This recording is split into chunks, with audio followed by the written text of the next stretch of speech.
O terceiro episódio da terceira temporada de Jujutsu Kaisen saiu não faz muito tempo e tá com certeza o episódio mais polêmico, ou pelo menos um dos, da obra inteira e dos últimos tempos. Por muita gente considerar esse como um dos, se não o episódio mais chato e relevante e que se compara até um filler dentro da obra. Mas hoje a gente tá aqui para defender, provando que esse episódio é na verdade genial. Esse episódio ele vai introduzir as regras, né, o conceito do jogo do abate que vai acontecer agora, e ele explica mais ou menos o plano do Kenjaku, né, os planos dele, quem é a Tengen, o que vai acontecer a partir de agora, a função dos personagens.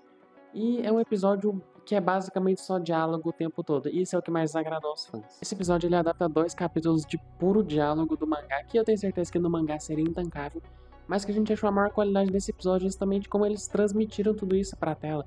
Tipo, não é só diálogos chato o tempo todo, pra muita gente é.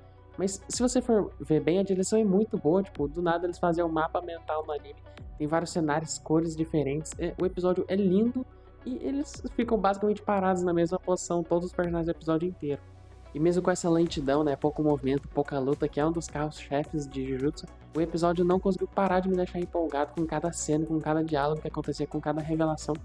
Eu confesso que quando a gente foi ver a terceira temporada de Jujutsu, né, eu dei uma pesquisada, assim, ver um resumo de Shibuya, porque Jujutsu eu nunca entendi muito direito, eu sempre achei uma história muito confusa, principalmente os planos, os poderes, as maldições, eu acho o Jujutsu uma obra confusa demais. O Geigeko também ele tem umas boas ideias, mas eu acho que esse cara não sabe explicar direito nada. Daí eu fui dar uma pesquisada e eu acabei tomando os spoilers desse episódio sem saber. Só que isso daí acabou me deixando mais fácil de entender, né, tudo que estava acontecendo. Mas eu acho que realmente a graça desse episódio é o tanto de explicação, todos os motivos por trás das coisas, porque na segunda temporada é deixado um pouco claro qual que é o objetivo do Kenjaku, porque ele tá fazendo tudo isso. Tipo, é basicamente como se a gente acabou de acabar o arco de Shibuya e agora vai começar o jogo do abate, tipo, simplesmente porque assim, sabe? Precisava de uma explicação e esse episódio trouxe tudo isso pra gente do jeito mais legal possível, do jeito mais dinâmico e criativo e acabou não agradando o povo porque eles querem luta, sabe? E cara, se você acompanha os últimos anos aí dos shonens moderninhos, você vai ver que Chainsaw Man, Kimetsu no Yaiba, Kagurabachi e Jujutsu Kaisen, ou os outros aí que estão lançando, dentre todos esses, Jujutsu é o mais complexo. E não por ser a história mais bem elaborada ou a melhor, mas sim porque o sistema de poder em Jujutsu Kaisen é algo muito presente e ao mesmo tempo muito desbalanceado. Tem personagens extremamente roubados e com poderes que tentam ser muito diferentes. Tipo aquele lá da animação, que por mais que seja uma porcaria, é um poder diferente, que você não vê em qualquer mangá, sabe? E justamente por isso, a estratégia que o Gegakutami usa, que é um dos charmes de Jujutsu Kaisen, para poder lidar com esse sistema de poder muito roubado, é as estratégias, são os planos. Por exemplo, para selar o Gojo.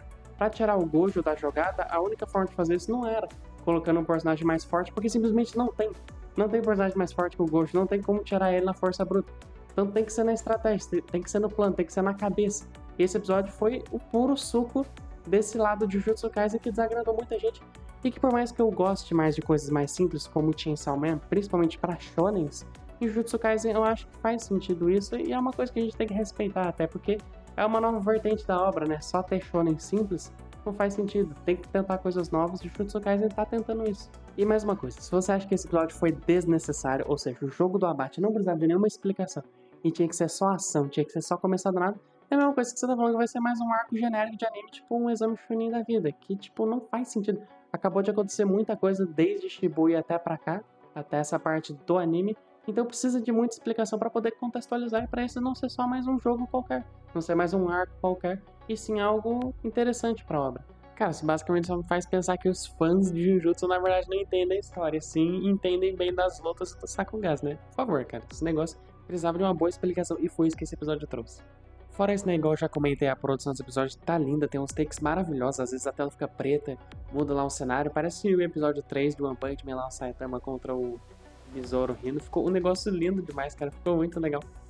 Mas, cara, um dos focos desse episódio, e uma das melhores partes também, foi definitivamente a trilha sonora, que tava épica demais, cara, tipo, eu nunca vi, cara, quer dizer, eu já vi em alguns lugares antes, mas o Jujutsu trouxe umas batidas, assim, um ritmo épico, tipo, empolgantes, cativantes, só dos caras trocando diálogo, sabe? Isso eu basicamente só vi em Monogatari antes, que tem, tipo, a melhor trilha sonora só pra um diálogo normal, e Jujutsu trouxe isso com maestria nesse episódio, sabe? Esse episódio foi o mais empolgante dessa temporada pra mim, mesmo sem as lutas.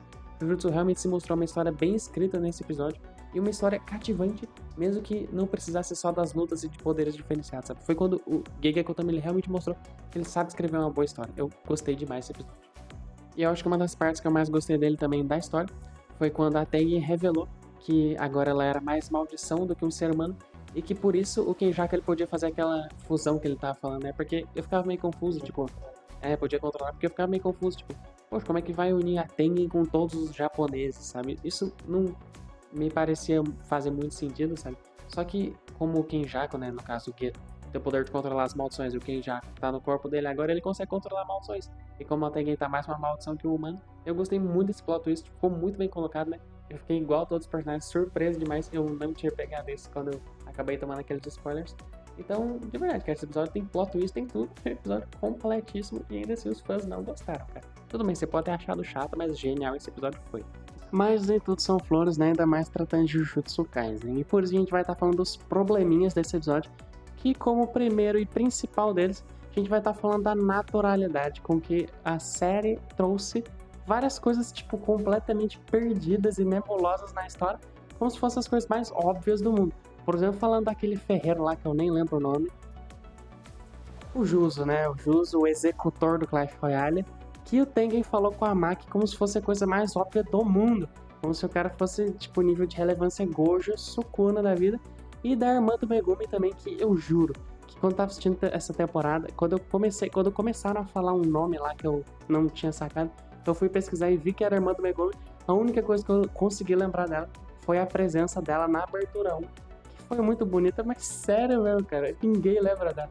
Eu acho que o Geg pensa que a gente gosta muito mais de Jujutsu do que realmente gostamos, né? Não é One Piece. E no finalzinho do episódio ainda teve destaque pro Chozo ali com o Itadora, que foi uma cena bem bonitona. Mas no geral o episódio foi esse, foi muito top. Então basicamente é isso, gente. Obrigado por assistir o vídeo até aqui. A gente vai tentar postar os vídeos dos episódios de Jujutsu dessa temporada que nos interessaram, né? Que chamaram a atenção. Por exemplo, esse ficou bem famoso aí, teve umas polêmicas e realmente a gente achou completamente o oposto do que o pessoal tava achando, então a gente decidiu gravar o vídeo. Mas não espero que vai ter uma review semanal de todo episódio, se você quiser ir, você vai lá no canal da Nerd, que daí vai ter. Porque no nosso canalzinho a gente só vai falar realmente dos episódios que a gente gostar, ou que a gente não gostar, nem os episódios que realmente que mais chamarem a nossa atenção e que a gente tem algo a falar.